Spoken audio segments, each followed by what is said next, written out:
Iraq was the home of the very advanced culture going back to 4000 BC down to around 2000 BC of Sumer. Babylon was an ancient headquarters of this Illuminati. Like I said, and that's why, as we'll get to as we go through, these Illuminati today use a tremendous amount of Babylonian symbolism in their own codes and language. This is the area I'm talking about. Egypt came into it as well, but this area was crucial. These families exported themselves out into Europe, where they became the aristocracy of Europe and the royal families of Europe. When you go back to Babylon, you find that they worship the trinity of Nimrod, the father, who they symbolize as a fish, Minos Tamos, the son, Queen Semiramis. The Romans used to worship Queen Semiramis under the term Venus Columba, Venus the dove, because the Babylonians used to symbolize Semiramis as a dove. In French, the word for dove is columba. So Columbus was a play on Columba, the goddess, Queen Semiramis, as portrayed on an ancient coin. I've seen her somewhere before. And one of the great frontmen for the Illuminati in the 20th century, Franklin Delano Roosevelt, put it on the dollar bill, the same symbol. Skull and Bones is a springboard for a young man to be brought in, trained, conditioned, imbued with these doctrines. William Howard Taft, George Bush, George W. Bush, numerous senators and ambassadors, industrialists like William Whitney, CIA agents, State Department officials, and the publishing magnate Henry Luce. Hundreds of secret societies operating in the United States. There are a few whose names appear frequently. They are the Freemasons, Skull and Bones, the Council on Foreign Relations, the Trilateral Commission, and the most secretive of all, Bilderberg, its most powerful members, with elite private citizens from North America, Western Europe, and Japan, to form a new 180-member group. It is called the Trilateral Commission. Much of the $50 billion, which is more than the annual budget of the Department of Homeland Security, has been handed out to companies in Iraq with little or no oversight.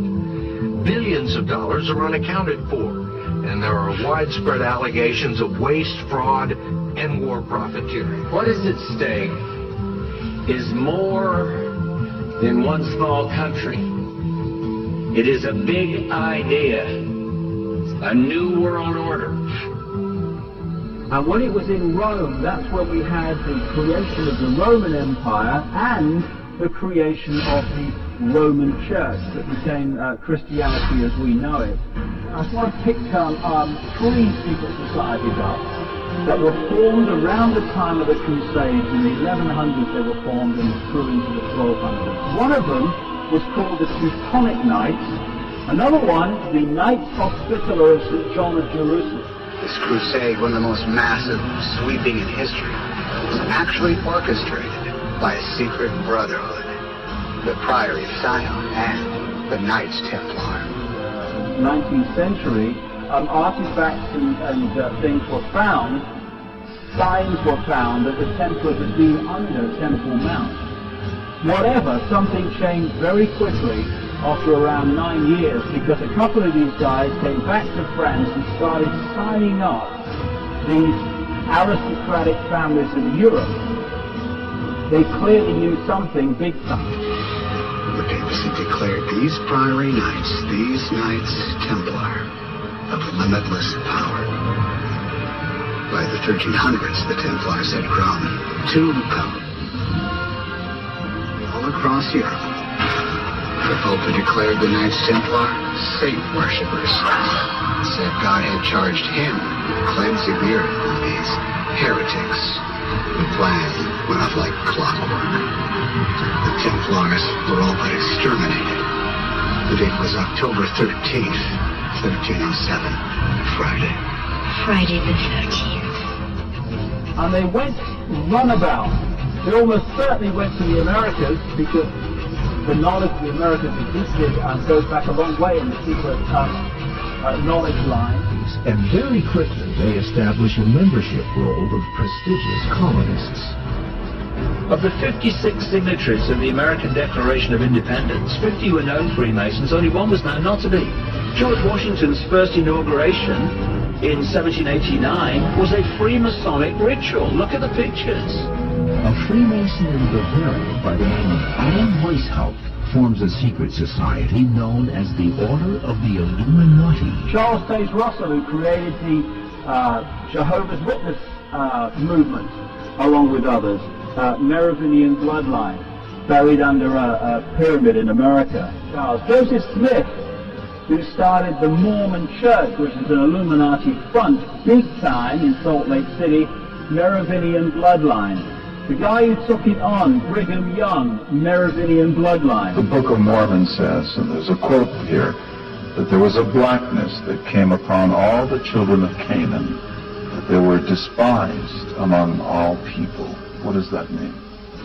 We believe that the blacks are the descendants of Cain, that the darkness was a curse that God placed upon them for the murder of Abel. But Ariel, to say that black people are cursed, that sounds racist. Perhaps it does. What can I say?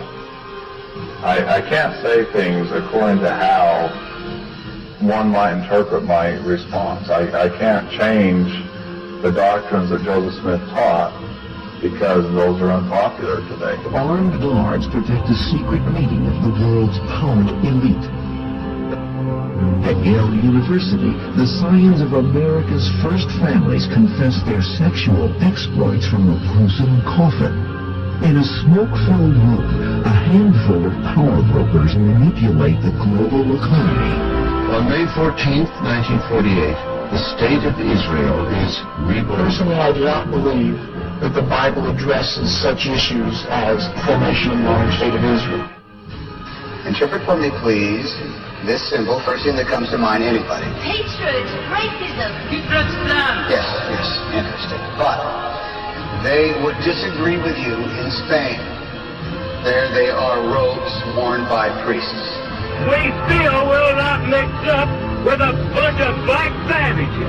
I'm not wanting free love niggas. They were brought here as slaves. God, nigga, the clan is getting bigger. White power! White power! White power!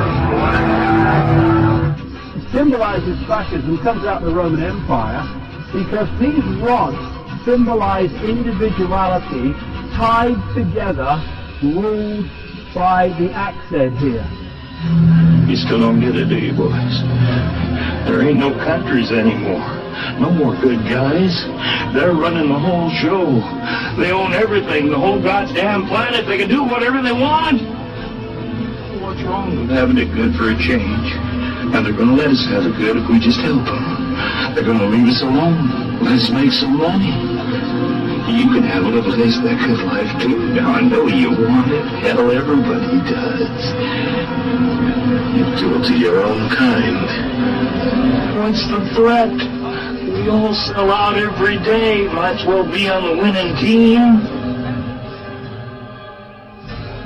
Satan's greatest trick was convincing man he didn't exist.